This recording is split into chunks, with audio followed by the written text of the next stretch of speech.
Sebelum ceritanya dimulai, silahkan tulis di kolom komentar dari daerah mana saja teman-teman yang menonton cerita ini. Jangan lupa like dan subscribe agar channel ini bisa semakin berkembang dan bisa mempersembahkan cerita yang lebih menarik lagi. Malam itu, udara kota Semarang terasa berbeda. Udara yang biasanya hangat dan sedikit lembab kini terasa sejuk, membawa aroma kemewahan dan harapan baru. Aroma itu berasal dari Elysian Grand Mall, sebuah mahakarya arsitektur yang menjulang gagah di jantung kota, berkilauan di bawah sorotan lampu-lampu megah yang menembus langit malam. Malam ini adalah malam peresmiannya, sebuah peristiwa yang menjadi buah bibir kalangan atas selama berbulan-bulan. Ratusan mobil mewah berbaris rapi di lobi utama, mengantarkan para tamu terhormat yang melangkah di atas karpet merah dengan gaun malam dan setelan jas termahal mereka. Kilatan lampu kamera dari para wartawan menyambar tanpa henti, mengabadikan setiap momen dari pesta paling glamor tahun ini. Di antara kerumunan elit itu, seorang wanita melangkah keluar dari sebuah sedan hitam yang sederhana jika dibandingkan dengan mobil-mobil lain di sekitarnya. Namanya Tasya. Ia mengenakan gaun berwarna biru malam yang potongannya sederhana namun jatuh dengan sempurna di tubuhnya, menonjolkan keanggunan tanpa perlu berteriak meminta perhatian. Rambutnya yang hitam legam disanggul rapi, memperlihatkan leher jenjangnya. Wajahnya dirias tipis, hanya cukup untuk menonjolkan matanya yang tajam dan bibirnya yang menyunggingkan senyum tipis yang sulit diartikan. Ia tidak membawa tas tangan bertabur berlian atau perhiasan yang menyilaukan mata. Penampilannya adalah definisi dari elegan yang bersahaja, sebuah anomali yang tenang di tengah lautan kemewahan yang riuh. Tasya menyerahkan kunci mobilnya kepada petugas valet, lalu melangkah masuk ke dalam lobi utama. Matanya langsung disuguhi pemandangan yang selama 3 tahun terakhir hanya ada dalam imajinasinya, di atas kertas biru, dan dalam maket miniatur. Lantai marmer Italia yang didatangkan langsung dari Carrara, memantulkan cahaya dari lampu kristal raksasa yang menggantung anggun di langit-langit setinggi 20 meter. Di tengah lobi, sebuah air mancur menari-nari dengan anggun, suaranya yang gemericik menjadi musik latar yang menenangkan di antara denting gelas sampanye dan obrolan para tamu. Aroma parfum mahal berpadu dengan wangi bunga lili segar yang dirangkai indah di setiap sudut ruangan. Ini adalah istananya. Buah dari darah, keringat, dan air mata yang pernah membasahi bantalnya setiap malam. Ia berjalan perlahan, membiarkan jemarinya menyentuh pilar marmer yang dingin dan kokoh. Ia ingat saat di lokasi ini hanya ada tanah kosong yang becek. Ia ingat saat ia harus berdebat sengit dengan para arsitek, saat ia begadang semalaman hanya untuk memeriksa ulang setiap detail anggaran, saat ia harus turun langsung ke lapangan memakai helm proyek dan sepatu bot, memastikan setiap batu bata diletakkan dengan sempurna. Setiap sudut mall ini memiliki ceritanya sendiri, cerita tentang perjuangan seorang wanita yang pernah dibuang dan dianggap tidak berharga. Senyum tipis di bibirnya sedikit melebar. Ini adalah malam kemenangannya, sebuah pembuktian sunyi untuk dirinya sendiri. Pandangannya berkeliling, mengamati wajah-wajah para tamu. Ada pejabat kota, pengusaha properti, sosialita ternama, dan para pemilik jenama mewah yang gerainya mengisi setiap lantai mall ini. Mereka semua tersenyum, saling menyapa, dan memuji kemegahan tempat ini, sama sekali tidak menyadari bahwa sosok wanita sederhana yang berdiri tak jauh dari mereka adalah otak dan hati di balik semua ini. Tasya menikmati anonimitasnya untuk sesaat. Ia ingin melihat istananya dari sudut pandang seorang pengunjung biasa, merasakan denyut kehidupan yang mulai mengisi pembuluh darah bangunan megah ini. Namun, kedamaian itu tidak berlangsung lama. Dari seberang lobi, di dekat bar sampanye, telinganya menangkap sebuah suara tawa yang sangat ia kenal. Tawa melengking, penuh arogansi, yang selama bertahun-tahun menghantuinya dalam mimpi buruk. Jantungnya berdebar sedikit lebih cepat. Ia menajamkan pandangannya, menembus kerumunan orang-orang yang berlalu lalang. Di sana, di bawah cahaya lampu kristal, berdiri 3 sosok yang menjadi alasan mengapa istana ini harus ia bangun. Yang pertama adalah Edi, mantan suaminya. Pria itu tampak lebih mapan sekarang, mengenakan setelan jas buatan desainer ternama yang harganya mungkin setara dengan biaya hidup Tasya selama setahun di masa lalunya. Rambutnya disisir rapi ke belakang, dan jam tangan emas melingkar di pergelangan tangannya. Wajahnya masih setampan dulu, namun sorot matanya kini dipenuhi kesombongan yang tak tertutupi. Di sebelahnya berdiri ibunya, Ibu Lilis. Wanita parubaya itu terbalut gaun berwarna emas yang berkilauan, leher dan jemarinya dipenuhi perhiasan berlian yang seolah berlomba memantulkan cahaya. Wajahnya yang penuh riasan tebal menampakkan ekspresi angku yang sama, seolah seluruh dunia berada di bawah telapak kakinya. Dan yang terakhir, sosok yang membuat luka lama di hati Tasya terasa berdenyut nyeri. Seorang wanita muda yang cantik dan modis, bergelayut manja di lengan Edi. Kinan. Perebut suaminya. Kinan mengenakan gaun merah menyala yang sangat kontras dengan gaun biru malam milik Tasya. Gaunnya terbuka, memamerkan lekuk tubuhnya dengan sengaja. Tasnya adalah edisi terbatas dari jenama papan atas, dan senyum di wajahnya adalah senyum kemenangan yang sama seperti yang ia tunjukkan pada Tasya bertahun-tahun yang lalu. Mereka bertiga tampak seperti keluarga sempurna dari sampul majalah kalangan atas, tertawa dan bercengkerama tanpa beban. Untuk sesaat, Tasya merasakan sengatan dingin menjalari tulang punggungnya.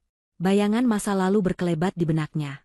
Hinaan Ibu Lilis yang menusuk, pengkhianatan Edi yang menghancurkan hatinya, dan senyum licik Kinan yang meremukan harga dirinya. Ia ingat saat ia diusir dari rumah yang pernah ia bangun bersama Edi, hanya dengan satu koper berisi pakaian usang. Ia ingat dinginnya lantai halte bus tempat ia menangis semalaman. Ia ingat rasa lapar dan putus asa yang hampir menenggelamkannya. Namun, sengatan dingin itu dengan cepat berubah menjadi bara api yang hangat dan kuat. Bara api yang telah menjadi bahan bakarnya selama ini. Ia bukan lagi Tasya yang lemah dan penurut. Ia bukan lagi wanita yang hanya bisa menangis dalam diam. Malam ini, ia adalah sang ratu di istananya sendiri. Dan para badut yang pernah menertawakannya kini tanpa sadar telah memasuki panggungnya. Tasya menegakkan punggungnya. Ia menarik napas dalam-dalam, mengusir sisa-sisa kegelisahan dari dalam dirinya. Matanya yang tadi sempat meredup kini kembali menyala tajam, penuh dengan ketenangan yang mematikan. Ia melihat seorang pelayan lewat membawa nampan berisi gelas-gelas sampanye. Dengan gerakan anggun, ia mengambil satu gelas. Cairan keemasan itu berkilauan di tangannya yang kini tidak lagi gemetar. Bibirnya menyunggingkan senyum yang sesungguhnya. Bukan lagi senyum tipis yang sulit diartikan, melainkan senyum seorang pemangsa yang telah mengunci targetnya. Ia tidak akan menghindar. Ia tidak akan bersembunyi. Ia akan menghadapi mereka, di sini, malam ini. Dengan gelas sampahnya di tangan, Tasya mulai melangkah perlahan, membelah kerumunan, berjalan lurus ke arah tiga orang yang menjadi sumber luka sekaligus sumber kekuatannya. Setiap langkahnya terasa mantap dan penuh tujuan. Panggung sandiwara mereka akan segera ia runtuhkan, dan ia akan menjadi sutradaranya.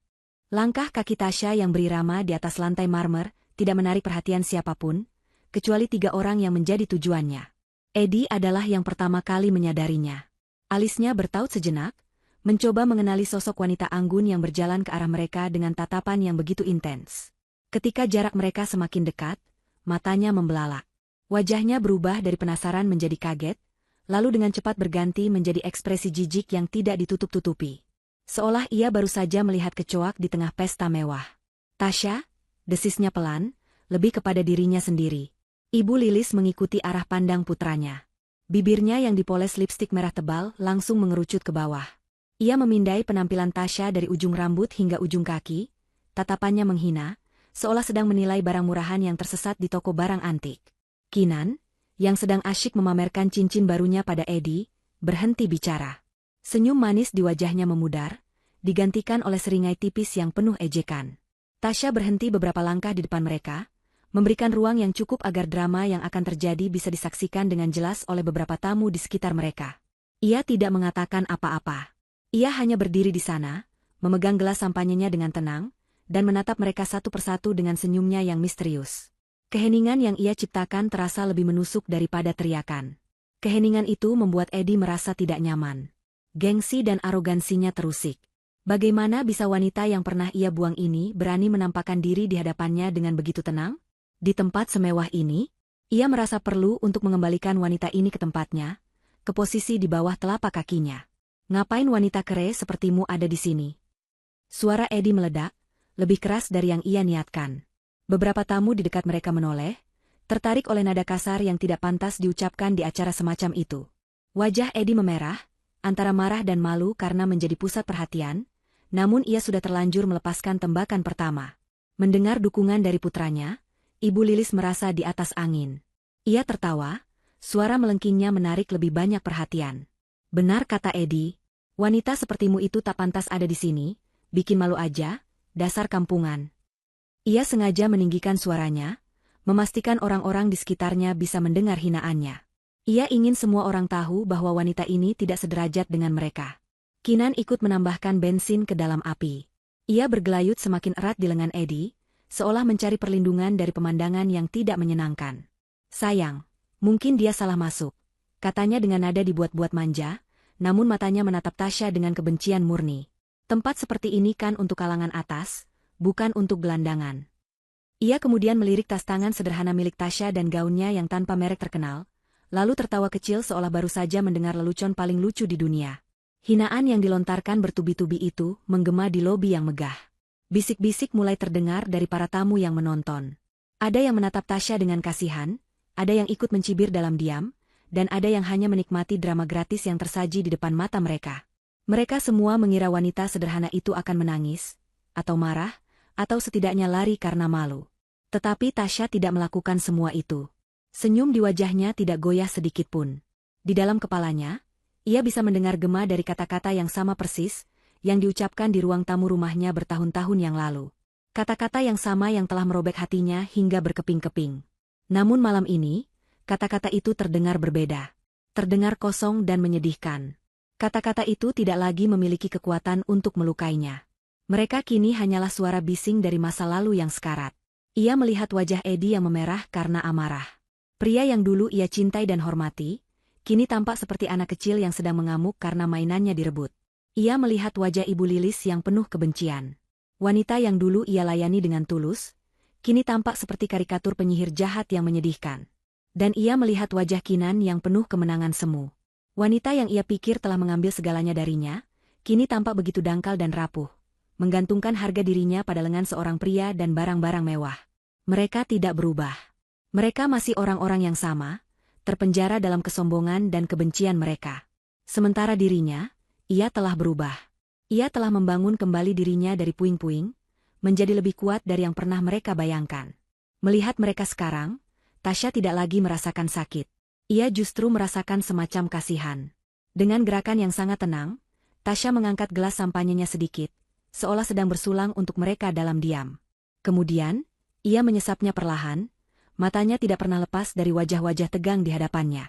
Tindakannya yang santai dan penuh kendali diri itu, membuat mereka semakin bingung dan marah. Reaksi ini di luar skenario yang mereka harapkan. Mereka ingin melihatnya hancur, tetapi wanita ini justru tampak tidak terpengaruh sama sekali.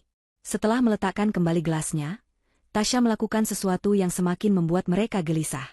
Ia melirik jam tangan perak sederhana yang melingkar di pergelangan tangannya. Sebuah gerakan kecil, namun syarat makna. Ia melihat waktu, seolah ia sedang menunggu sesuatu yang penting. Seolah pertunjukan kecil yang mereka ciptakan ini, hanyalah sebuah interupsi sepele dari agenda utamanya malam ini. Seolah waktu mereka untuk bersikap angkuh hampir habis. Tanpa mengucapkan sepatah kata pun, Tasya membalikkan badannya. Ia tidak lari. Ia berjalan pergi dengan punggung tegak dan langkah yang mantap, meninggalkan mereka bertiga dalam kebingungan dan amarah yang tertahan. Ia bisa merasakan tatapan mereka menusuk punggungnya, juga tatapan para tamu lain yang berbisik-bisik. Ia tidak peduli. Ia berjalan menuju area panggung utama, tempat para pembawa acara sedang bersiap-siap untuk memulai puncak acara. Ia tahu apa yang akan terjadi selanjutnya. Ia tahu nama siapa yang akan dipanggil. Pertunjukan sesungguhnya akan segera dimulai. Dan kali ini, ia bukan lagi korban yang terhina. Ia adalah sang ratu yang akan merebut kembali tahtanya, di depan mata semua orang yang pernah meremehkannya. Senyum di wajahnya kini berubah, diwarnai oleh secercah antisipasi yang dingin dan mematikan. Waktu pembalasan telah tiba. Tasya menjauh dari keramaian di dekat panggung utama. Ia menemukan sebuah ceruk yang tenang di dekat jendela kaca raksasa yang membentang dari lantai hingga langit-langit. Dari sana, ia bisa melihat kelip lampu kota Semarang yang terhampar seperti permadani permata di bawahnya. Pemandangan itu indah, agung, dan miliknya. Namun di dalam benaknya, ia tidak melihat gemerlap lampu kota. Ia justru melihat kegelapan pekat dari sebuah malam di masa lalu, malam di mana semua cahaya dalam hidupnya direnggut paksa.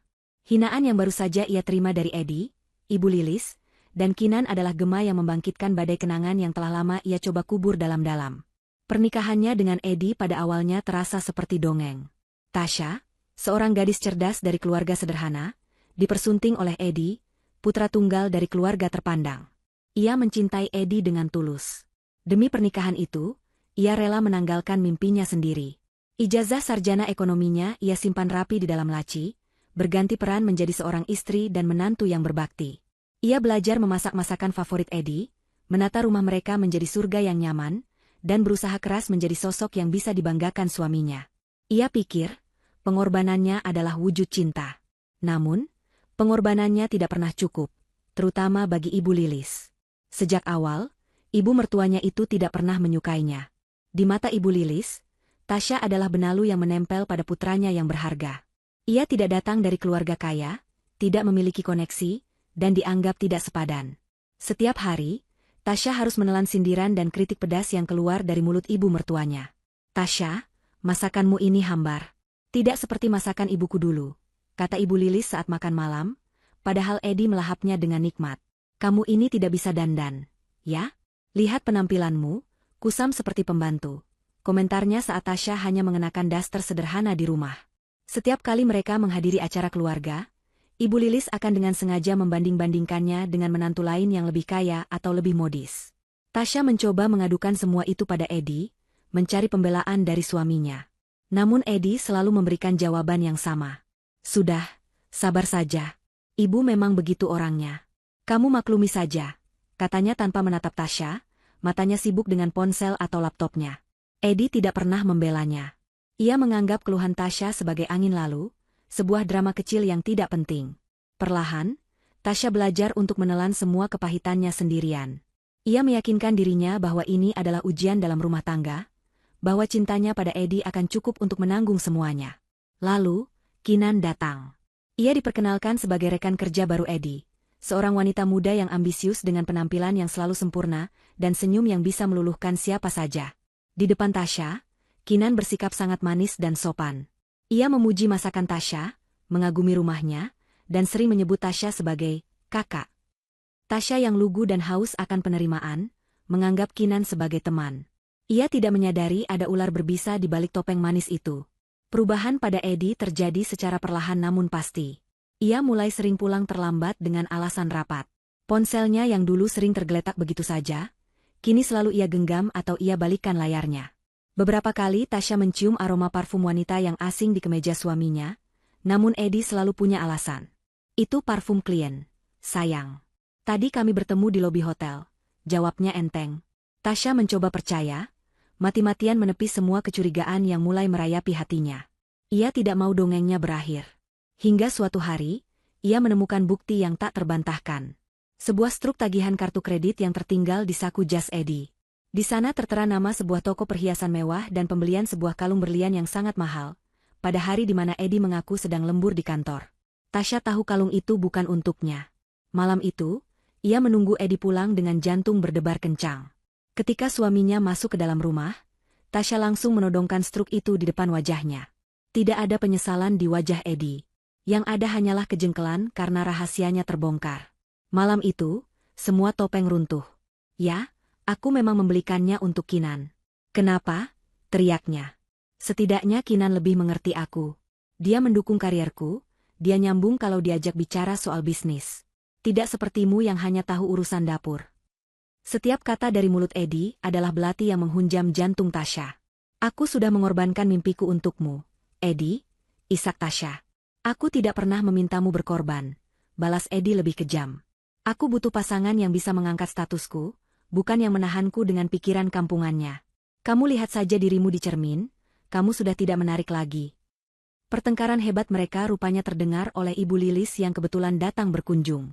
Tanpa bertanya apapun, ia langsung membela putra kesayangannya. "Sudah benar apa kata Edi. Kamu itu memang tidak pantas untuk anakku. Sejak awal aku sudah bilang. Wanita mandul sepertimu hanya membawa sial," raung Ibu Lilis, menambahkan luka baru yang lebih dalam. Malam itu juga, mereka mengusirnya. Edi melemparkan sebuah koper ke depan Tasya. "Pergi dari rumah ini. Aku akan segera mengirimkan surat cerai," perintahnya dingin. Ibu Lilis mendorong bahu Tasya dengan kasar menuju pintu. "Keluar kamu, perempuan tidak tahu diri. Bawa semua barang-barang murahmu." Saat pintu utama dibuka, Tasya melihat pemandangan yang menghancurkan sisa-sisa hatinya. Kinan berdiri di sana, bersandar di mobilnya, dengan kalung berlian yang sama seperti di struk tagihan melingkar indah di lehernya. Ia menatap Tasya dengan senyum kemenangan yang licik. Saat itulah Tasya sadar, semua ini sudah direncanakan. Pintu rumah itu dibanting di depan wajahnya, menutup semua akses ke kehidupan yang pernah ia kenal. Hujan mulai turun, seolah langit ikut menangisi nasibnya. Hanya dengan sebuah koper dan sedikit uang di dompetnya, Tasya berjalan tanpa tujuan di tengah malam yang dingin. Ia berakhir di sebuah halte bus yang sepi. Di sanalah ia menangis. mengeluarkan semua rasa sakit, pengkhianatan, dan keputusasaan yang menyesakkan dadanya. Ia merasa menjadi manusia paling tidak berharga di seluruh dunia. Di tengah isak tangisnya, tangannya tanpa sadar merogoh ke dalam tas. Jemarinya menyentuh sebuah map plastik lusuh. Di dalamnya ada ijazah sarjananya, satu-satunya harta dari masa lalunya yang ia bawa serta. Benda itu adalah pengingat bisu tentang siapa dirinya sebelum menjadi istri Eddie. Seorang wanita cerdas dengan banyak mimpi. Saat itulah, matanya menangkap selembar koran bekas yang tergeletak di bangku halte. Sebuah iklan kecil di halaman bisnis menarik perhatiannya. Kompetisi proposal bisnis nasional. Wujudkan ide brilian Anda dan menangkan modal usaha sebesar 500 juta rupiah.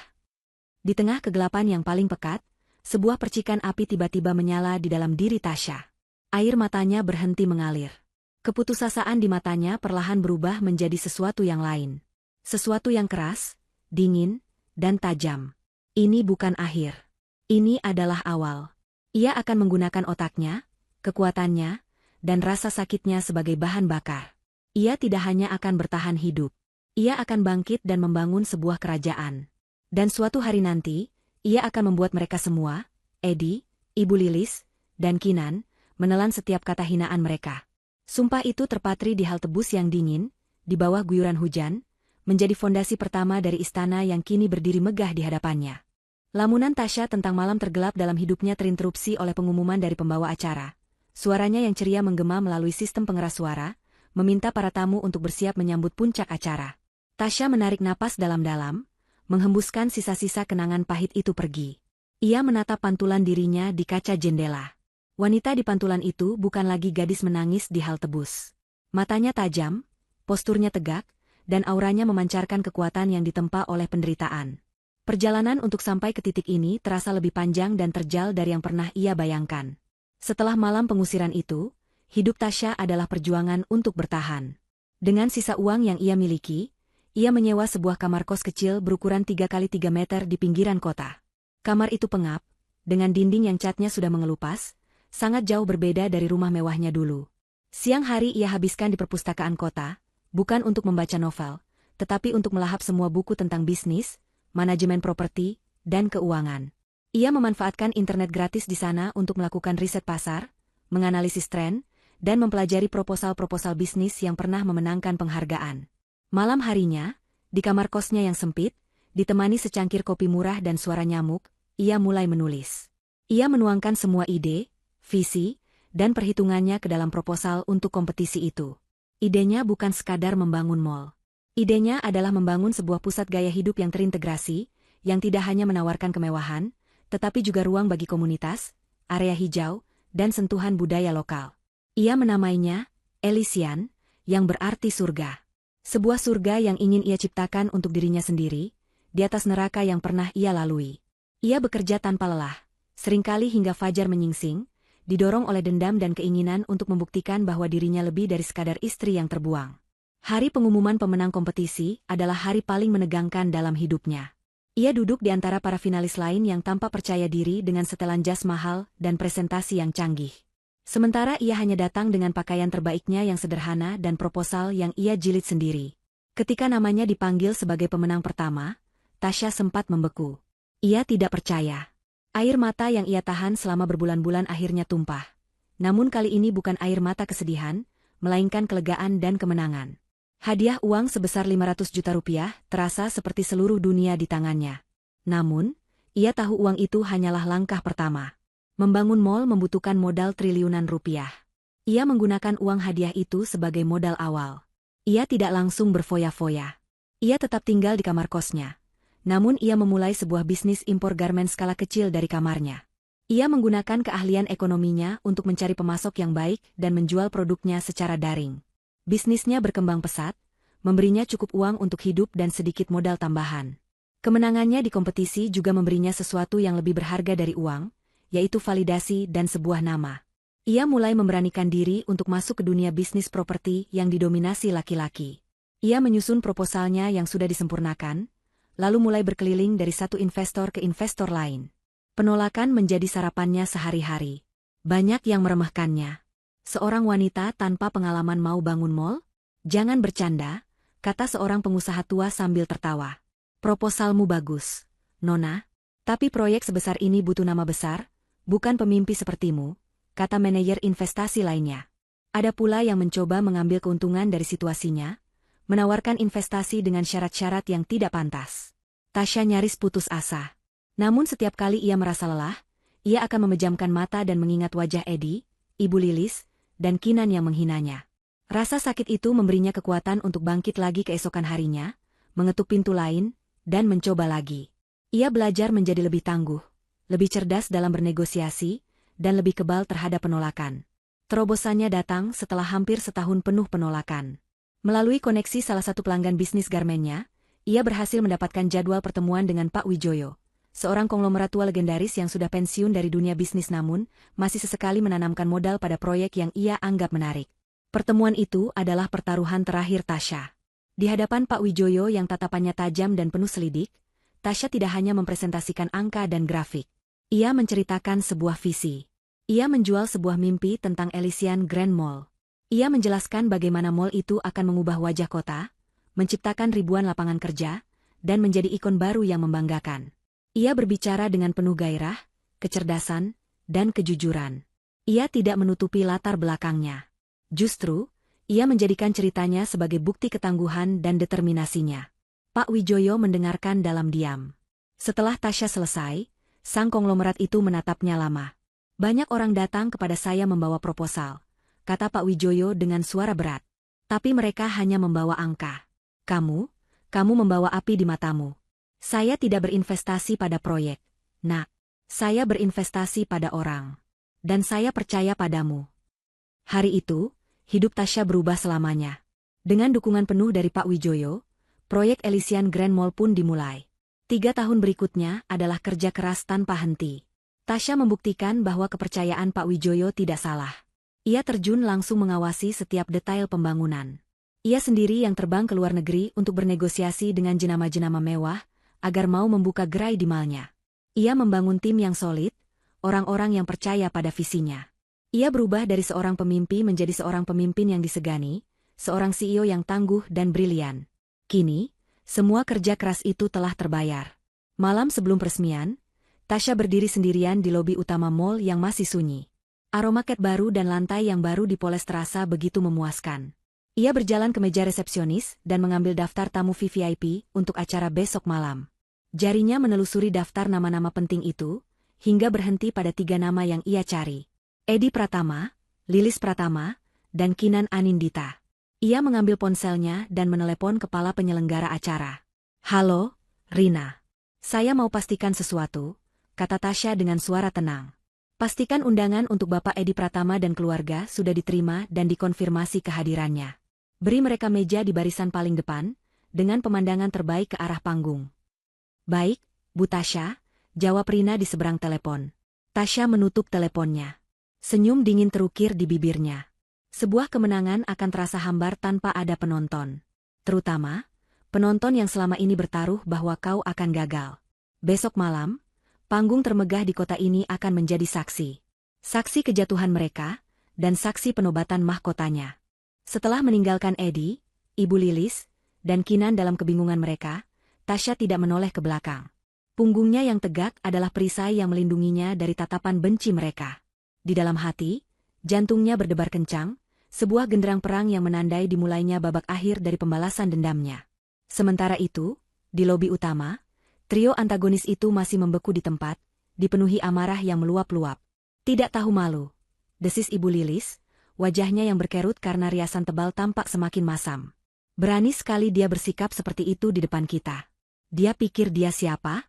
Setelah menyelinap masuk ke pesta ini, dia malah bertingkah seolah-olah dia pemilik tempat ini. Edi mengepalkan tangannya di sisi tubuh. Gengsinya sebagai seorang pria terasa diinjak-injak. Tasya yang dulu selalu menunduk di hadapannya, yang selalu menurut tanpa bertanya, kini berani menatapnya dengan sorot mata yang tenang dan superior. Itu tak bisa ia terima. Biarkan saja, Bu, geramnya. Dia hanya pamer gaun dan jam tangan murahan yang entah dia dapat dari mana. Nanti kalau ketahuan panitia dan diseret keluar oleh satpam, baru tahu rasa dia. Akan kupastikan aku menontonnya dari barisan paling depan. Kinan, meskipun ikut mencibir, merasakan sebersit kegelisahan yang aneh. Penampilan Tasya malam ini, meskipun sederhana, memancarkan aura yang berbeda. Aura kekuatan dan kepercayaan diri yang tidak pernah ia lihat sebelumnya. Itu membuatnya merasa terancam. Untuk menutupi rasa mindernya, ia justru melontarkan hinaan yang lebih tajam. "Sudahlah, sayang. Jangan buang-buang tenagamu untuk memikirkan gelandangan itu," katanya sambil merapatkan tubuhnya pada Edi. "Lihat saja penampilannya, norak sekali. Aku yakin dia pasti menjadi wanita simpanan seorang pejabat tua, makanya bisa dapat undangan ke sini. Dasar wanita tidak punya harga diri." Mereka bertiga kemudian menertawakan lelucon mereka sendiri, mencoba meyakinkan diri bahwa Tasya masih sama seperti dulu, masih berada jauh di bawah mereka. Mereka kembali berbaur dengan tamu lain, bercengkerama dan menebar senyum palsu, seolah insiden tadi tidak pernah terjadi. Namun, di balik semua itu, pertemuan tak terduga itu meninggalkan rasa tidak nyaman yang mengganjal di hati mereka. Tak lama kemudian, lampu-lampu di lobi utama sedikit meredup. Musik latar yang tadinya riuh kini berganti menjadi alunan melodi yang lebih lembut dan agung. Dua orang pembawa acara, seorang pria dan seorang wanita yang sangat terkenal di ibu kota, naik ke atas panggung utama yang megah. Mereka menyapa para tamu dengan senyum ramah dan suara yang profesional, menandai dimulainya acara puncak malam itu. "Selamat malam, para tamu terhormat. Selamat datang di malam peresmian Elysian Grand Mall," sapa sang pembawa acara pria, disambut tepuk tangan meriah dari para hadirin. Edi, Ibu Lilis, dan Kinan telah mengambil tempat duduk mereka di sebuah meja bundar di barisan paling depan, sebuah posisi premium yang membuat mereka merasa semakin superior. Mereka sama sekali tidak sadar bahwa posisi itu telah diatur secara khusus oleh Tasya. Para pembawa acara mulai berbicara tentang kemegahan mall tersebut. Mereka memuji desainnya yang futuristik, koleksi jenama mewahnya, dan konsepnya yang revolusioner. "Elysian Grand Mall bukan hanya sebuah pusat perbelanjaan," kata sang pembawa acara wanita. "Ini adalah sebuah visi. Sebuah mahakarya yang lahir dari mimpi dan kerja keras luar biasa dari sosok yang sangat visioner." Mendengar kata visioner, Edi dan keluarganya langsung memasang telinga. Mereka melihat sekeliling dengan penuh rasa ingin tahu, mencoba menebak siapa konglomerat hebat yang akan mendapat pujian setinggi langit itu. Pikiran mereka langsung tertuju pada nama-nama besar di dunia properti dan bisnis.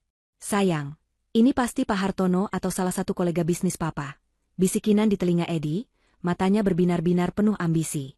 "Reputasinya pasti sangat hebat. Setelah acara ini, kita harus segera berkenalan dengannya. Ini kesempatan bagus untuk koneksi bisnis kita." Edi mengangguk setuju, egonya membuncah. Tentu saja mereka harus berkenalan dengan sang pemilik. Orang-orang penting seperti mereka harus bergaul dengan sesama orang penting. Ibu Lilis juga tampak antusias. Ia sudah membayangkan dirinya berfoto bersama sang konglomerat dan memamerkannya di grup arisan sosialitanya. Mereka begitu sibuk dengan fantasi mereka, hingga sama sekali tidak menyadari bahwa sosok yang akan mereka cari justru adalah wanita yang baru saja mereka hina habis-habisan. Di atas panggung, sang pembawa acara pria melanjutkan, "Sosok ini adalah bukti nyata bahwa dengan tekad yang kuat, tidak ada yang tidak mungkin. Beliau telah mendedikasikan 3 tahun terakhir hidupnya, mencurahkan segenap jiwa dan raganya untuk mewujudkan mimpi ini, menjadi sebuah kenyataan yang bisa kita nikmati bersama malam ini." Suasana menjadi semakin hikmat. Sebuah musik instrumental yang megah mulai mengalun. Lampu sorot mulai bergerak, menyapu para hadirin, menambah ketegangan dan antisipasi. Edi, Ibu Lilis, dan Kinan mencondongkan tubuh mereka ke depan, mata mereka terpaku ke panggung, tidak mau ketinggalan satu momen pun. Di sisi lain ruangan, di dekat jalan menuju belakang panggung, Tasya berdiri dalam bayang-bayang. Ia bisa merasakan jantungnya berdebar kencang, bukan karena takut, tapi karena adrenalin. Ini adalah momennya. Momen di mana semua rasa sakitnya akan terbayar. Momen di mana dunia akan berbalik 180 derajat. Ia menarik napas dalam-dalam, menenangkan dirinya, lalu memberikan isyarat kecil kepada manajer panggung. Dan sekarang, suara sang pembawa acara menggema, nadanya mencapai puncak. Tanpa menunggu lebih lama lagi, tibalah saat yang kita semua nantikan. Mari kita sambut sosok di balik mahakarya ini, seorang pemimpin yang menginspirasi. Sebuah jeda yang terasa begitu panjang. Musik berhenti sejenak. Lampu sorot berhenti bergerak dan mengarah ke satu titik kosong di sisi panggung. Seluruh hadirin menahan napas. Dengan segala hormat, mari kita berikan tepuk tangan yang paling meriah untuk CEO dan founder dari Elysian Grand Mall, Ibu Tasya. Dunia seakan berhenti berputar bagi 3 orang di meja barisan terdepan. Nama itu, Tasya, terdengar seperti ledakan bom di telinga mereka. Untuk sepersekian detik, mereka pikir mereka salah dengar. Mungkin ada pengusaha lain yang bernama sama. Namun kemudian, lampu sorot yang tadinya mengarah ke titik kosong, kini bergeser dan menyorot dengan tepat sesosok wanita dalam balutan gaun biru malam yang berdiri dengan anggun di sisi ruangan. Wanita itu adalah Tasya. Wanita yang sama yang baru saja mereka sebut kere, kampungan, dan gelandangan. Semua kepala di dalam ruangan itu serempak menoleh ke arah sorotan lampu. Tepuk tangan yang tadinya akan meledak, sempat tertahan oleh kebingungan sesaat, sebelum akhirnya menggema dengan sedikit keraguan. Di meja barisan depan, pemandangannya seperti sebuah lukisan beku. Gelas sampahnya yang sedang dipegang Ibu Lilis terlepas dari genggamannya, jatuh ke pangkuannya dan menumpahkan isinya ke gaun emas mahalnya, namun ia tidak merasakannya. Matanya membelalak, mulutnya menganga, wajahnya pucat pasi seolah baru saja melihat hantu. Senyum ambisius di wajah Kinan luntur seketika, digantikan oleh ekspresi horor dan ketidakpercayaan total. Bibirnya bergetar, riasannya yang sempurna kini tampak seperti topeng yang retak. Sementara Edi, ia merasakan darahnya surut dari wajahnya. Jantungnya seakan berhenti berdetak. Seluruh kekuatannya lenyap, tubuhnya terasa lemas. Ia menatap sosok Tasya yang kini mulai melangkah menuju panggung. Wanita yang pernah ia campakan, wanita yang ia anggap remeh, wanita yang ia yakini telah hancur. Dunia yang ia kenal, tatanan di mana ia selalu berada di atas, baru saja hancur berkeping-keping di depan matanya. Keheningan yang canggung menyelimuti Grand Ballroom selama beberapa detik setelah nama Tasya diumumkan. Para tamu saling berpandangan, berbisik-bisik dengan nada bingung. "Tasya? Siapa itu?" tanya seorang pengusaha kepada rekannya. "Aku belum pernah mendengar namanya di dunia properti," sahut yang lain. Kebingungan mereka adalah musik terindah di telinga Tasya. Ia sengaja menjaga profilnya tetap rendah selama ini, membiarkan karyanya yang berbicara. Dan malam ini, karyanya berteriak dengan sangat lantang. Di tengah kebingungan itu, tepuk tangan kembali terdengar, dipelopori oleh Pak Wijoyo dan tim internal Tasya yang duduk di meja khusus. Perlahan, tepuk tangan itu menyebar ke seluruh ruangan, berubah dari ragu-ragu menjadi gemuruh yang sopan saat para tamu menyadari bahwa inilah sang pemilik yang sesungguhnya. Dengan langkah yang mantap dan anggun, Tasya berjalan menuju panggung. Setiap langkahnya terasa seperti menjejak di atas abu dari harga diri para penghinanya. Ia tidak melihat ke kiri atau kanan. Matanya lurus menatap podium di tengah panggung. Ia bisa merasakan ratusan pasang mata menatapnya, penuh rasa ingin tahu, kekaguman, dan juga keterkejutan. Namun, ia juga bisa merasakan 3 pasang mata yang menatapnya dengan horor murni. Di meja mereka, Ibu Lilis akhirnya tersadar dari keterkejutannya. "Tidak mungkin," bisiknya dengan suara bergetar, tangannya mencengkeram lengan Edi dengan keras. "Ini pasti salah. Ada kesalahan, Edi. Wanita itu tidak mungkin." Edi tidak menjawab. Otaknya bekerja keras, mencoba memproses informasi yang mustahil ini. Mall semegah ini? Miliaran, bahkan triliunan rupiah. Dari mana Tasya mendapatkan uang sebanyak itu? Bagaimana bisa? Semua logika di kepalanya menolak kenyataan ini, namun matanya tidak bisa berbohong. Tasya benar-benar berjalan ke atas panggung itu, disambut oleh para pembawa acara yang tersenyum hormat. Kinan hanya bisa menggelengkan kepalanya perlahan, matanya kosong. Dunia dongengnya yang dibangun di atas kehancuran wanita lain, kini mulai menunjukkan retakan-retakan besar. Tasya tiba di atas panggung. Ia menjabat tangan kedua pembawa acara, lalu berdiri di belakang podium kayu yang kokoh. Lampu panggung yang terang menerpa wajahnya, namun ia tidak berkedip. Ia menatap lautan wajah di hadapannya, lalu tatapannya berhenti sejenak, mengunci 3 sosok pucat di barisan terdepan. Ia melihat ketakutan di mata mereka. Untuk pertama kalinya, ia melihat mereka tampak begitu kecil dan rapuh. Ia menahan senyum kemenangan, lalu memulai pidatonya. "Selamat malam," sapanya. Suaranya, yang diperkuat oleh mikrofon, terdengar tenang, jernih, dan penuh wibawa. Suara itu memenuhi setiap sudut ruangan. "Terima kasih kepada Anda semua yang telah berkenan hadir untuk merayakan malam yang sangat berarti ini bersama kami." Ia memulai pidatonya dengan sangat profesional. Ia mengucapkan terima kasih kepada pemerintah kota yang telah mendukung proyeknya, kepada para arsitek dan kontraktor yang telah bekerja siang dan malam, dan kepada seluruh jenama yang telah mempercayakan nama besar mereka untuk menjadi bagian dari Elysian Grand Mall. Ia juga memberikan penghormatan khusus kepada investor utamanya. Dan tentu saja, rasa terima kasih terbesar saya sampaikan kepada mentor dan investor saya, Bapak Wijoyo, katanya sambil menoleh ke arah meja sang konglomerat tua. "Terima kasih, Pak," Karena telah percaya pada seorang pemimpi yang saat itu tidak memiliki apa-apa selain sebuah proposal dan api di dalam hatinya. Pak Wijoyo tersenyum dan mengangguk bangga. Pidatonya yang fasih dan terstruktur membuat para tamu yang tadinya bingung kini menatapnya dengan penuh kekaguman. Wanita ini jelas bukan orang sembarangan. Ia cerdas, ia berkelas, dan ia memegang kendali penuh.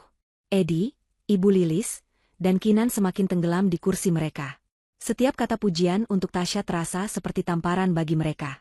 Setelah menyelesaikan bagian formal dari pidatonya, Tasya berhenti sejenak. Ia menarik napas, dan ketika ia berbicara lagi, ada perubahan dalam nada suaranya. Suaranya menjadi lebih rendah, lebih personal, dan diwarnai oleh intensitas yang membuat semua orang terdiam.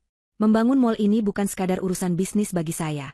Lanjutnya, matanya kini kembali tertuju lurus ke arah meja mantan keluarganya. Ini adalah urusan pribadi. Seluruh hadirin terdiam. Para wartawan yang tadinya hanya mengambil foto, kini mulai menyalakan perekam suara mereka. Mereka mencium ada sebuah cerita besar di balik semua ini. Gedung yang kita tempati malam ini, kata Tasya, suaranya bergetar oleh emosi yang tertahan, tidak hanya dibangun dengan baja dan kaca. Ia juga dibangun di atas air mata, di atas pengkhianatan, dan di atas hinaan dari orang-orang yang pernah mengatakan bahwa saya ini, kere, dan kampungan. Sebuah gelombang kejutan menyebar ke seluruh ruangan. Bisik-bisik terdengar di mana-mana. Edi merasakan kerah kemejanya mencekik leher. Ibu Lilis mulai gemetar hebat, sementara Kinan menundukkan kepalanya dalam-dalam, berharap lantai marmer di bawahnya bisa menelannya hidup-hidup. Kata-kata, kere, dan kampungan, yang mereka lontarkan kurang dari 1 jam yang lalu, kini dipantulkan kembali kepada mereka di depan ratusan orang paling terpandang di kota itu. Tasya melanjutkan, suaranya kini seperti baja yang dingin. Ada seorang wanita yang pernah dibuang, dianggap tidak berharga, dan ditertawakan saat ia berada di titik terendahnya. Suaminya mengatakan ia tidak lagi menarik. Mertuanya mengatakan ia pembawa sial. Dan wanita lain tersenyum puas saat melihatnya terusir ke jalanan. Ia tidak menyebut nama, tetapi ceritanya begitu spesifik, begitu gamblang. Setiap kalimat adalah sebuah belati yang ia lemparkan dengan presisi sempurna ke jantung ketiga targetnya. Para tamu di meja sekitar Edi mulai melirik ke arah mereka dengan tatapan curiga dan menghakimi. Mereka berkata mimpi wanita itu terlalu tinggi. Mereka berkata tempatnya hanya di dapur. Mereka berkata ia tidak akan pernah menjadi apa-apa tanpa seorang suami yang menopangnya. Lanjut Tasya, suaranya semakin kuat. Malam ini, saya berdiri di sini untuk membuktikan bahwa mereka semua salah. Setiap batu bata di gedung ini adalah jawaban saya untuk setiap hinaan mereka. Setiap lampu yang bersinar di sini adalah untuk menerangi kebohongan mereka.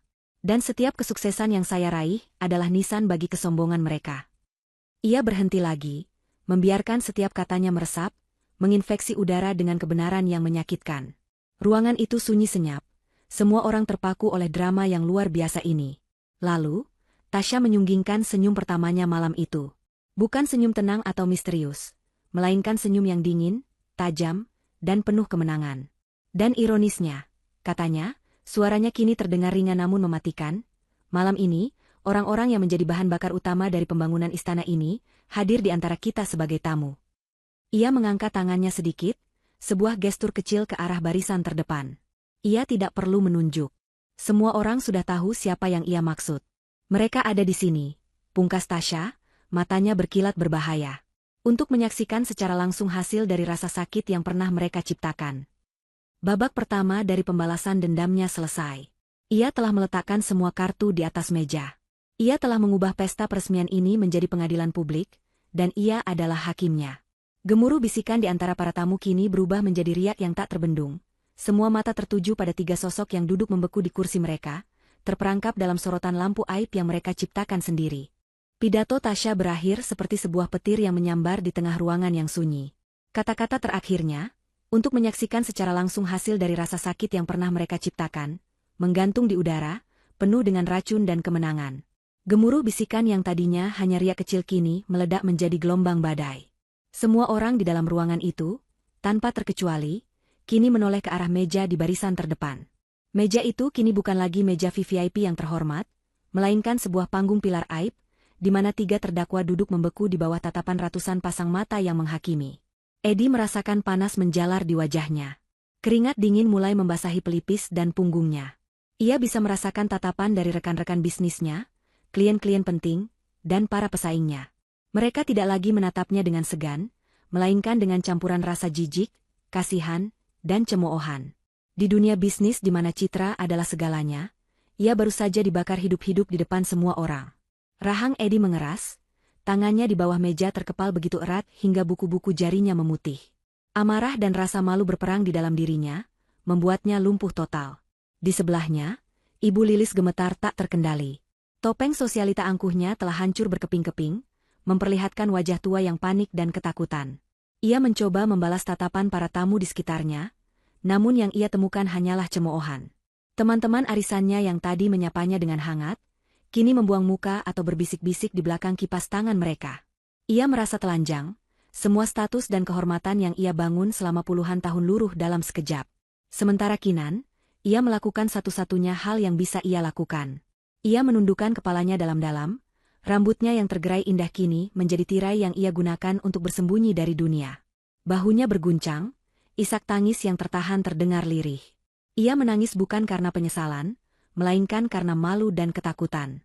Dongeng indahnya menjadi seorang nyonya kaya raya baru saja berubah menjadi mimpi buruk yang disiarkan secara langsung. Dari atas podium, Tasya mengamati pemandangan itu dengan kepuasan yang dingin. Ia membiarkan mereka tersiksa dalam lautan penghakiman selama beberapa saat. Ia ingin mereka merasakan bagaimana rasanya menjadi pusat perhatian yang memalukan, sama seperti yang ia rasakan dulu. Setelah merasa cukup, ia kembali mengangkat mikrofon. Suaranya yang tenang dan berwibawa seketika memotong kegaduhan di dalam ruangan. Para hadirin sekalian, katanya, nadanya terdengar tulus namun penuh ironi. Saya mohon maaf atas drama pribadi yang tidak seharusnya menjadi konsumsi publik di malam yang bahagia ini. Saya sungguh tidak berniat merusak suasana pesta Anda semua. Permintaan maafnya justru terasa seperti sebuah pukulan telak. Ia seolah berkata, lihatlah orang-orang ini, mereka begitu rendah sampai-sampai saya terpaksa merendahkan diri untuk mengurus mereka di depan Anda semua. Ia melanjutkan, namun saya percaya, sampah harus dibuang pada tempatnya, agar tidak mengotori lingkungan yang bersih dan indah yang telah kita bangun bersama ini. Metafora, sampah, itu begitu tajam dan brutal. Tidak ada lagi keraguan siapa yang ia maksud. Untuk memastikan tidak ada satu orang pun yang salah paham, Tasya memutuskan untuk melepaskan serangan pamungkasnya. Untuk meluruskan apa yang baru saja saya sampaikan, katanya, matanya menatap lurus ke arah Edi. Kurang dari 1 jam yang lalu, di lobi utama mall ini, Bapak Edi Pratama, mantan suami saya, berteriak kepada saya, ngapain wanita kere sepertimu ada di sini? Sebuah desahan kolektif terdengar dari para hadirin. Tasya berhenti sejenak, membiarkan informasi itu meresap. Ia lalu mengalihkan pandangannya pada Ibu Lilis. Ibu Lilis Pratama, mantan ibu mertua saya, kemudian menambahkan dengan tawa yang puas, wanita sepertimu itu tak pantas ada di sini, bikin malu aja, dasar kampungan. Kebrutalan dari kutipan langsung itu, membuat beberapa tamu wanita menutup mulut mereka karena kaget. Tasya kemudian menatap Kinan yang masih menunduk. Dan Nona Kinan Anindita, istri dari mantan suami saya, menyebut saya sebagai gelandangan yang tersesat. Pengungkapan itu adalah paku terakhir di peti mati sosial mereka. Mereka bukan hanya orang jahat di masa lalu, mereka baru saja membuktikan bahwa mereka masih orang jahat beberapa menit yang lalu. Tidak ada lagi ruang untuk pembelaan. Dipermalukan secara total, Ibu Lilis tidak tahan lagi. Sarafnya putus. Ia berdiri dengan gerakan tersentak, kursinya terjatuh ke belakang menimbulkan suara gaduh. Bohong, pekiknya, suaranya melengking dan histeris. Ia menunjuk Tasya dengan jari gemetar. Dia pembohong. Dia hanya mengarang cerita untuk menjatuhkan kami. Jangan percaya padanya. Tindakannya yang panik justru menjadi konfirmasi atas semua tuduhan Tasya. Edi mencoba menarik tangan ibunya untuk duduk kembali, namun wanita tua itu sudah kalap. Melihat pemandangan itu, Tasya tetap tenang. Ia sudah mengantisipasi reaksi seperti ini. Ia menoleh ke arah pintu masuk utama, di mana kepala keamanannya, seorang pria tegap bernama Danu, sudah berdiri tegak menunggu perintah. Bapak Danu, panggil Tasya ke mikrofon. Suaranya terdengar begitu kontras, dingin dan penuh kendali dibandingkan dengan teriakan histeris Ibu Lilis. Saya rasa ada 3 tamu yang sudah terlalu banyak minum sampanye dan membuat keributan. Tolong antarkan mereka keluar dari properti saya. Perintah itu terdengar sopan, namun semua orang tahu artinya. Ini adalah pengusiran. Tempat ini, tambah Tasya, suaranya kini tanpa emosi sedikitpun, terlalu berkelas untuk orang-orang berhati rendah seperti mereka. Danu mengangguk singkat, lalu memberi isyarat kepada 4 orang anak buahnya yang berbadan tegap dan mengenakan setelan jas hitam. Mereka bergerak cepat dan efisien, mendekati meja neraka itu dari berbagai arah. Para tamu di meja sekitar sontak menjauh, memberikan jalan bagi para petugas keamanan. Apa-apaan ini? Jangan sentuh saya, teriak Eddie saat seorang petugas keamanan berdiri di sampingnya. Anda tidak tahu siapa saya? Danu, yang memimpin operasi itu, menjawab dengan tenang namun tegas. Kami tahu siapa Anda, Pak, dan kami mendapat perintah langsung dari pemilik gedung ini. Mohon kerjasamanya, atau kami terpaksa menggunakan kekerasan. Saat itulah kilatan lampu kamera para wartawan meledak. Mereka yang tadinya hanya memotret dari kejauhan, kini merangsek maju, mengabadikan setiap detik dari pemandangan yang luar biasa ini. Wajah panik Eddie, teriakan histeris Ibu Lilis, dan isak tangis Kinan kini menjadi santapan empuk bagi media. Tidak. Lepaskan aku. Aku tidak mau pergi. Raung Ibu Lilis sambil meronta-ronta saat 2 orang petugas memegang lengannya. Kinan hanya bisa menangis pasrah saat seorang petugas wanita dengan sopan memintanya berdiri. Drama ini sudah jauh di luar kendalinya. Mereka bertiga digiring paksa, berjalan di tengah lautan tatapan menghina dan kilatan lampu kamera yang menyilaukan. Jalan aib, mereka melewati bagian depan panggung, tepat di bawah kaki Tasya. Saat mereka diseret melewatinya, Kinan mengangkat wajahnya yang basah oleh air mata. Matanya yang bengkak menatap Tasya dengan penuh kebencian. Kamu akan menyesal melakukan ini, Tasya? Desisnya, suaranya serak. Tasya menatapnya dari atas panggung, posisinya begitu tinggi dan tak terjangkau. Ia sedikit mencondongkan tubuhnya ke arah mikrofon, memastikan kata-kata terakhirnya terdengar oleh semua orang. Aku? Tidak, jawabnya dengan senyum dingin. Tapi kamu, sudah memulainya sejak lama. Jawaban telak itu adalah penutup yang sempurna. Gemuruh tepuk tangan membahana di dalam ruangan, bukan lagi tepuk tangan yang sopan, melainkan tepuk tangan yang tulus sebagai dukungan untuk Tasya. Mereka bertiga akhirnya didorong keluar melalui pintu lobi utama, diusir dari surga yang dibangun oleh wanita yang pernah mereka lempar ke neraka. Pintu kaca yang berat itu tertutup di belakang mereka, meninggalkan keheningan sesaat sebelum seluruh ballroom meledak dalam obrolan penuh semangat tentang skandal terbesar tahun ini. Setelah pintu lobi utama tertutup rapat di belakang 3 sosok yang terhina itu, suasana di dalam Grand Ballroom terasa seperti dialiri listrik. Drama pengusiran yang baru saja terjadi menjadi topik utama di setiap meja. Namun Tasya, dengan profesionalisme yang mengagumkan, tidak membiarkan pestanya hancur. Ia dengan cepat mengambil alih kembali perhatian para tamu. Sekali lagi, saya mohon maaf atas interupsi tadi, katanya dengan senyum tipis yang kini terlihat tulus. Sekarang, mari kita lupakan hal-hal yang tidak menyenangkan dan kita nikmati malam yang indah ini. Silakan nikmati hidangan dan alunan musik yang telah kami siapkan. Pesta baru saja dimulai. Dengan isyarat darinya, band di sudut panggung langsung memainkan musik jazz yang ceria. Para pelayan mulai bergerak lincah menyajikan hidangan utama. Tasya turun dari panggung dan langsung disambut oleh beberapa kolega bisnis dan tamu penting yang ingin memberinya selamat, bukan hanya atas peresmian malnya, tetapi juga atas keberaniannya. Malam itu, ia bukan hanya dikenal sebagai seorang CEO, tetapi juga sebagai seorang ikon kekuatan wanita. Ia telah mengubah skandal pribadinya menjadi sebuah legenda publik. Sementara pesta di dalam Elysian Grand Mall berlanjut dengan semarak, badai sesungguhnya baru saja dimulai di dunia luar. Para wartawan yang berhasil mengabadikan momen pengusiran itu tidak membuang waktu. Kurang dari 30 menit, berita pertama muncul di portal berita daring. Judulnya bombastis dan menarik perhatian. Skandal peresmian Elysian. CEO muda usir mantan suami dan mertua yang menghinanya. Kisah Cinderella modern, dari istri terbuang menjadi ratu properti kota Semarang. Video amatir yang direkam oleh beberapa tamu dengan ponsel mereka langsung menjadi viral di media sosial.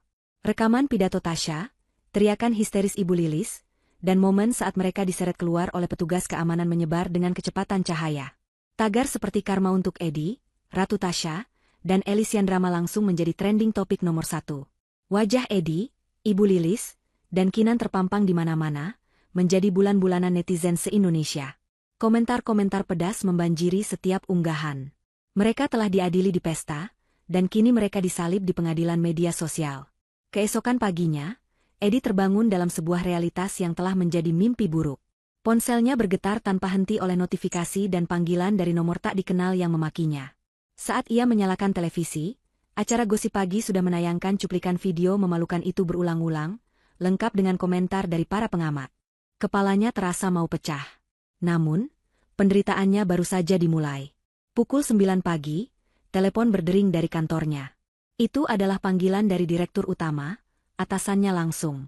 Tanpa basa-basi, sang direktur berbicara dengan nada dingin. Eddie, saya harap kamu sudah melihat berita pagi ini. Skandalmu telah membawa citra yang sangat buruk bagi perusahaan kita. Klien-klien kita mempertanyakan integritas kita. Dengan sangat menyesal, Dewan Direksi telah memutuskan untuk memberhentikanmu dari jabatanmu, efektif segera. Anggap ini sebagai pemutusan hubungan kerja tidak hormat. Sambungan telepon dimatikan sebelum Eddie sempat memohon atau membela diri. Ia terduduk lemas di sofa. Pekerjaan yang ia bangun selama bertahun-tahun, posisi kepala pemasaran yang ia banggakan, lenyap begitu saja. Di kamar tidur, Kinan juga menghadapi nerakanya sendiri. Akun media sosialnya yang dulu penuh dengan pujian, kini dibanjiri ribuan komentar yang menyebutnya pelakor, dan kata-kata kasar lainnya. Butik-butik daring yang dulu bekerja sama dengannya untuk endorsement serempak memutus kontrak. Teman-teman sosialitanya tidak ada satupun yang menjawab teleponnya. Ia telah menjadi paria. Kinan menatap Eddie yang duduk termenung dengan tatapan dingin dan penuh perhitungan. Pria ini, yang dulu menjadi tiketnya menuju kehidupan mewah, kini telah menjadi pemberat yang akan menenggelamkannya. Tidak ada cinta di dalam hatinya, yang ada hanyalah insting untuk menyelamatkan diri. Ini semua salahmu, Peki Kinan, memecah keheningan.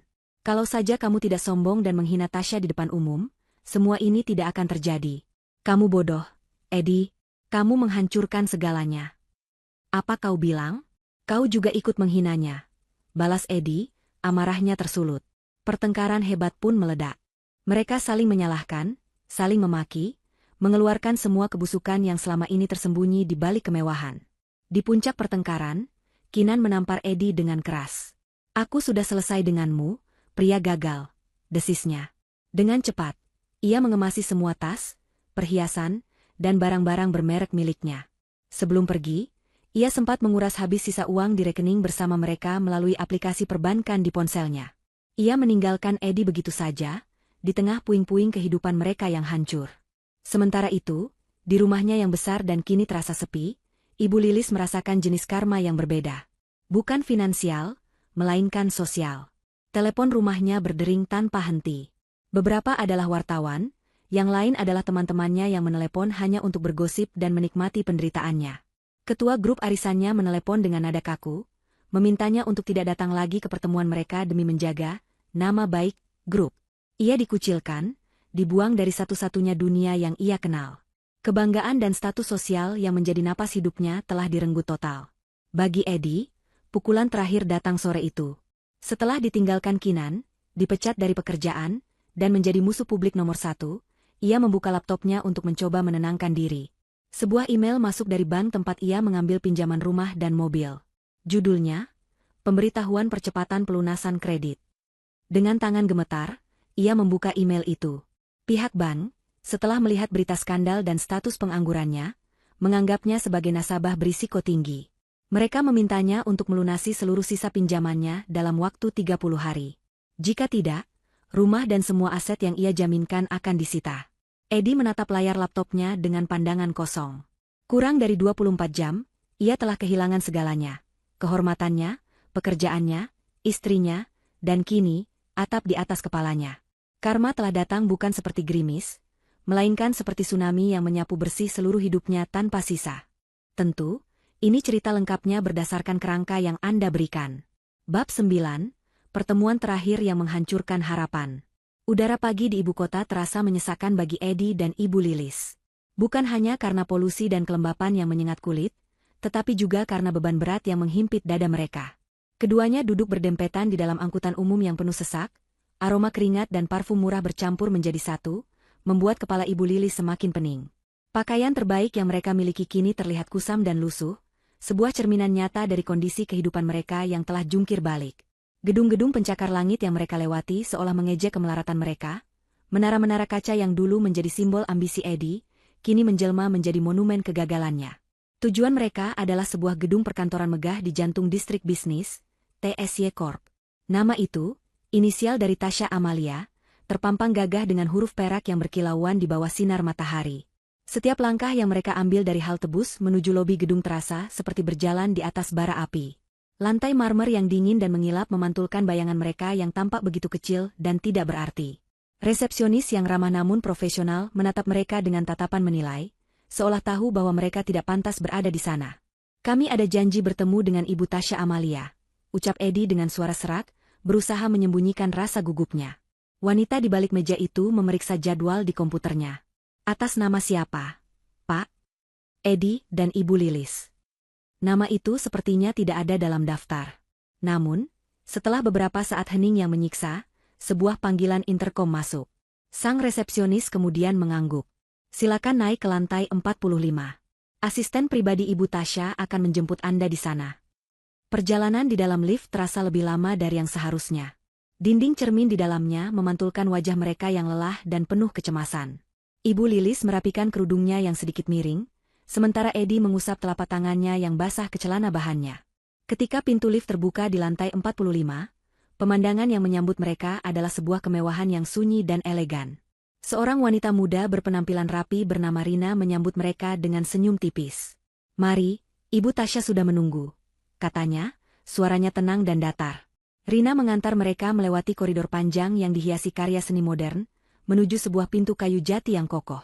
Di baliknya, terhampar sebuah ruangan kantor yang luas dengan jendela kaca dari lantai ke langit-langit, menyuguhkan pemandangan kota yang spektakuler.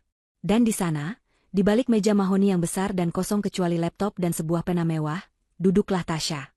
Waktu seolah berhenti sejenak. Tasya tidak lagi sama seperti wanita yang mereka usir dari rumah bertahun-tahun lalu. Ia mengenakan blazer berwarna krem yang pas di badan, rambutnya ditata rapi, dan wajahnya memancarkan aura kepercayaan diri yang dingin dan tak tersentuh. Tidak ada lagi jejak air mata atau keputusasaan di matanya. Yang ada hanyalah tatapan seorang ratu yang sedang mengamati dua pengemis memasuki istananya. "Silakan duduk," ucap Tasya, suaranya tenang namun bergema di ruangan yang hening itu.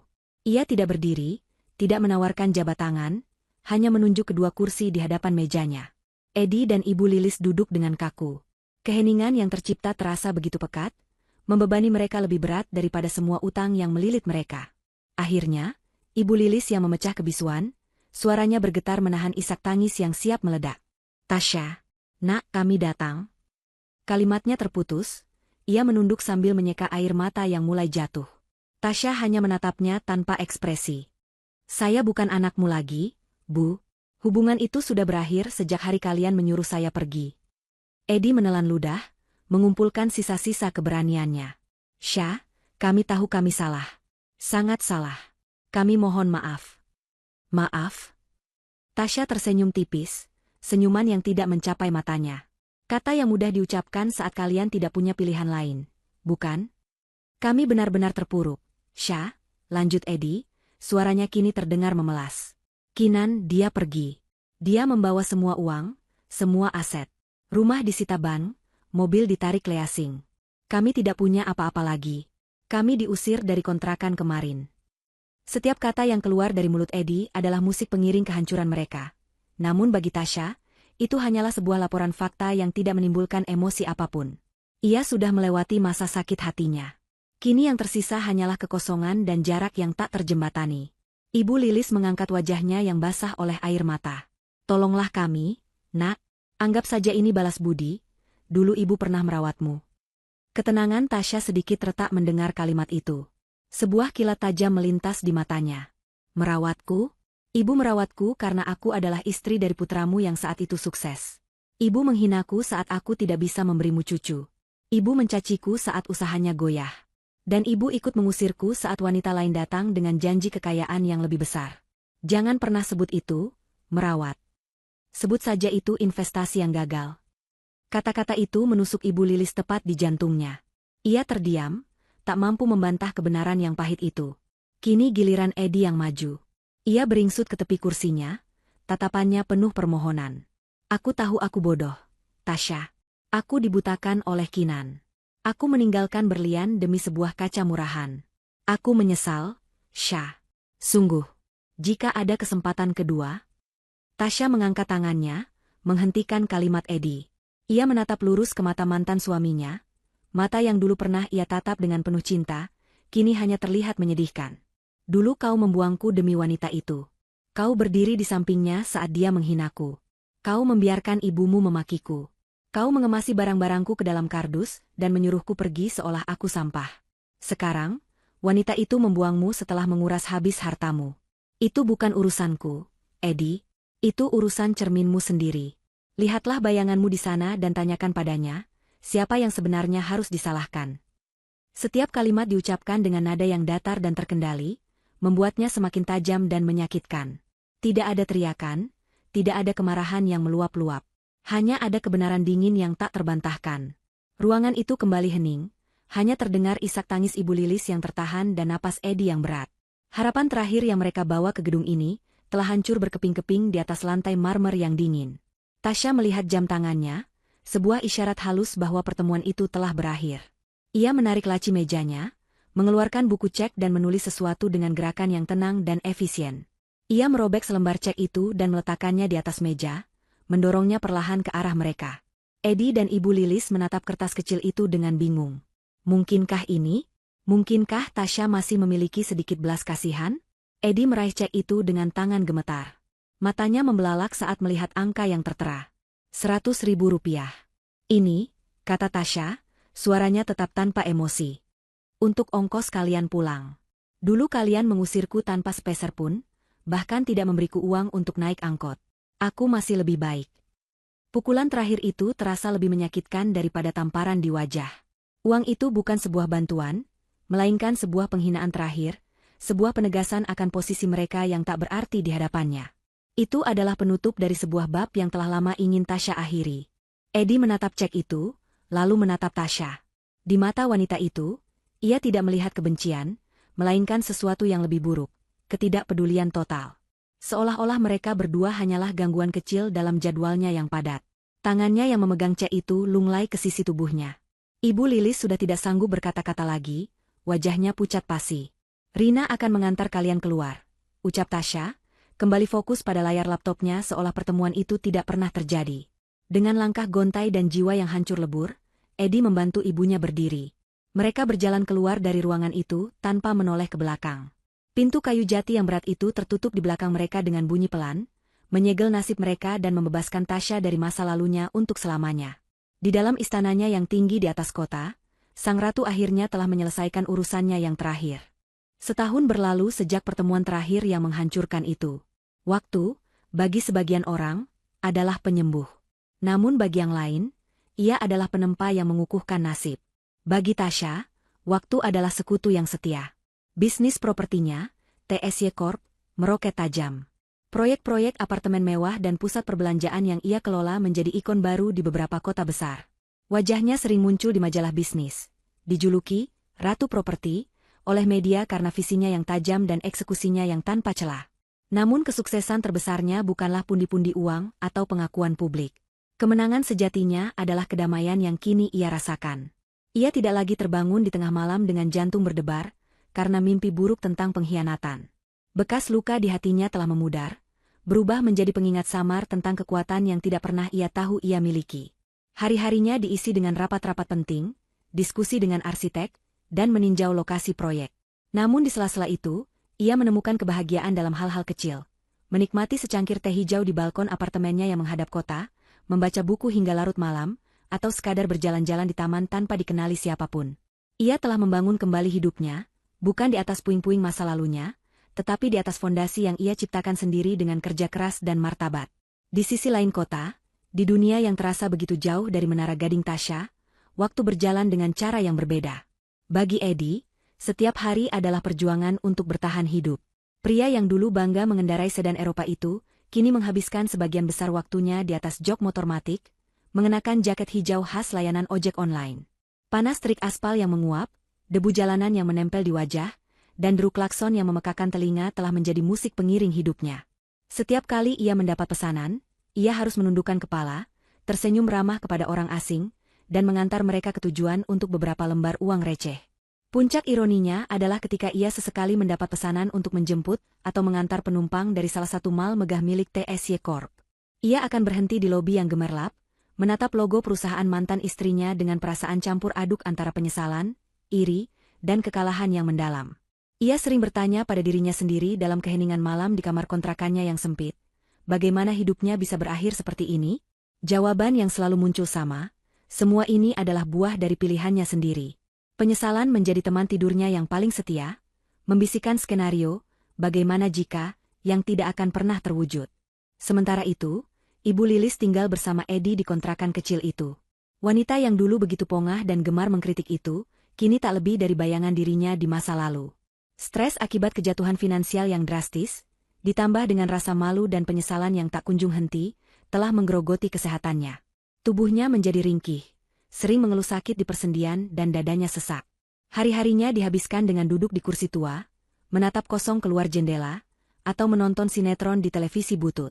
Tidak ada lagi arisan dengan teman-teman sosialitanya, tidak ada lagi perhiasan yang bisa dibanggakan. Yang ada hanyalah kesunyian yang mencekam dan omelan-omelan lirih tentang nasib buruknya. Terkadang, ia menyalahkan Edi atas kebodohannya. Di lain waktu, ia mengutuk Kinan atas kelicikannya. Namun jauh di lubuk hatinya, ia tahu bahwa sebagian besar kesalahan ada pada dirinya sendiri, pada kesombongan dan ketamakannya yang telah meracuni putranya dan menghancurkan menantunya yang tulus. Penyakitnya bukan hanya fisik, tetapi juga jiwa. Jiwanya sakit karena kehilangan status, kehormatan, dan satu-satunya orang yang pernah tulus menyayanginya sebagai seorang ibu. Dan Kinan, sang arsitek dari semua kehancuran ini, juga tidak menemukan akhir yang bahagia. Awalnya, ia menikmati hasil jarahannya. Ia membeli apartemen mewah, mobil sport, dan tas-tas bermerek, memamerkan gaya hidupnya di media sosial. Ia mencoba masuk ke lingkaran sosialita kelas atas, berusaha mendekati pengusaha-pengusaha kaya lainnya dengan pesona dan kecantikannya yang memukau. Namun, dunia orang kaya memiliki aturannya sendiri. Berita tentang bagaimana ia menghancurkan rumah tangga Edi dan Tasha, lalu meninggalkan Edi setelah membuatnya bangkrut, menyebar lebih cepat dari api. Reputasinya sebagai pelakor profesional sudah menjadi rahasia umum. Para istri pengusaha yang ia dekati akan memastikan suami mereka menjaga jarak. Para pria kaya itu sendiri, meskipun mungkin tergoda, melihatnya sebagai risiko tinggi. Ia adalah bom waktu, wanita yang tidak bisa dipercaya dengan harta dan kesetiaan. Di sebuah pesta amal yang glamor, ia mencoba mendekati seorang konglomerat media. Pria itu hanya tersenyum sinis padanya dan berbisik, "Saya tahu siapa Anda. Saya mencari seorang istri, bukan masalah." Penolakan itu, diucapkan di depan beberapa orang, menjadi tamparan yang memalukan. Kinan mulai dijauhi. Undangan pesta semakin jarang datang. Teman-teman yang dulu mengelilinginya kini menghilang satu persatu. Ia memiliki uang, tetapi ia terisolasi. Kecantikannya yang dulu menjadi aset utama, kini menjadi tanda bahaya bagi semua orang. Ia terperangkap dalam sangkar emas yang ia ciptakan sendiri, kesepian dan dicap buruk selamanya. Fajar menyingsing di ufuk timur, menebarkan semburat warna oranye dan merah muda di langit Jakarta yang mulai terjaga. Di puncak gedung tertinggi dari pusat perbelanjaan terbarunya, Tasha berdiri sendirian di area rooftop yang masih sepi. Udara pagi yang sejuk menerpa wajahnya, membawa aroma embun dan kesegaran hari yang baru. Dari ketinggian ini, kota tampak seperti lautan cahaya yang perlahan-lahan menyala. Ia memejamkan mata, menarik napas dalam-dalam. Ia tidak lagi merasakan amarah atau dendam. Perasaan itu telah lama menguap, digantikan oleh rasa syukur dan kelegaan yang mendalam. Ia telah menang, bukan dengan cara membalas dendam secara aktif, tetapi dengan fokus membangun kembali hidupnya hingga menjadi lebih baik dari apapun yang pernah mereka hancurkan. Kemenangannya terasa lebih manis dan memuaskan karena setiap orang yang pernah menyakitinya telah menerima balasan yang setimpal, bukan dari tangannya, tetapi dari konsekuensi perbuatan mereka sendiri. Edi menerima balasan atas ketidaksetiaannya dengan kehilangan segalanya, dan menjalani hidup yang dulu ia pandang rendah. Ibu Lilis menerima balasan atas kesombongan dan mulut jahatnya dengan kehilangan kesehatan dan status sosial yang begitu ia puja. Kinan menerima balasan atas kelicikan dan ketamakannya dengan kehilangan hal yang paling ia inginkan, penerimaan di dunia kelas atas dan reputasi yang baik. Takdir, dengan caranya yang adil, telah memberikan cermin kepada mereka masing-masing. Tasha membuka matanya. Matahari kini mulai menampakkan dirinya sepenuhnya. Sinarnya yang hangat menyentuh kulitnya. Ia tersenyum, senyuman yang tulus dan penuh kebebasan. Di atas kerajaannya, di bawah langit yang tak terbatas, ia benar-benar bebas. Fajar ini bukan hanya awal dari hari yang baru. Ini adalah fajar baru bagi sang ratu. Terbaru bagi sang ratu, terbaru bagi sang ratu, terbaru bagi sang ratu, terbaru bagi sang ratu, terbaru bagi sang